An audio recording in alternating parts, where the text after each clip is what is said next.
No matter how complicated the drawing looks, it's essentially a collection of straight lines and curves. Well, we've seen how to create straight lines, and in this lesson we'll learn how to draw some curves in the form of circles. Specifically, we'll be looking at the radius and diameter method of creating circles. On my screen I've got an example of a circle. Let's take a second and just talk about how circles are measured. A circle's radius is the distance from the center point to the edge of the circle, and a circle's diameter is the distance from one side of the circle to the other, or that measurement passes through the center point. It's essentially the width of the circle.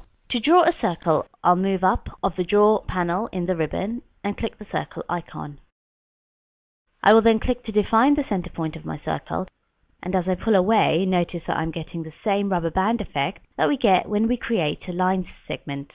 I'm going to pull out a little bit. I'll click one more time to define the circle's radius.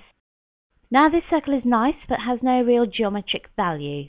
Let's create another circle, except this time we'll base the circle on a real measurement. I'm going to press my spacebar to relaunch the command. I'll pick to define my center point, and then I'm going to give the circle a radius of 3, and I'll press enter. Alright, let's say I would like to create another circle with the same radius. Once again I'll relaunch the command. I'll pick a point on screen and take a look at the command line. Notice this number inside these little carrots. This represents the default measurement of the command. You'll see a number like this in several AutoCAD commands. Essentially, AutoCAD remembers the previous value that you used last time you launched that command. So if I want to create another circle with a radius of 3, all I have to do is press enter and accept that default value. Let's create another circle, except this time we'll create it using 8 diameters. I'm going to move up and relaunch the command. I'll pick my center point. And then if we look at the command line, notice there is a sub-option right here representing the diameter. I'll click to select left, and I'll give the circle a diameter of 2, and I'll press enter. Now, if you are looking closely, you have probably noticed that the circle icon has a fly out underneath it. If I click this, it will open up my circle menu, showing me all the different ways that I can construct the circle. Actually, there is only one circle command, the default being center radius. The rest of these are merely shortcuts to the sub-options within that main command. For instance, if I wanted to draw another circle using the diameter method, I can simply choose center diameter, pick my center point on screen, and if you look at the command line, you can see that the computer has entered the D for diameter for me. Like I said, it's convenient, a shortcut, if you will. Let's create this circle with a diameter of 1.5, and I'll press enter. Be aware of these additional options that are here. Use them if you wish. Just note that if you do select one of these shortcuts, that guy will become the default of the next time you launch the circle command from up here. Now that we understand how the circle command works, let's try it out. I'm going to pan the drawing over.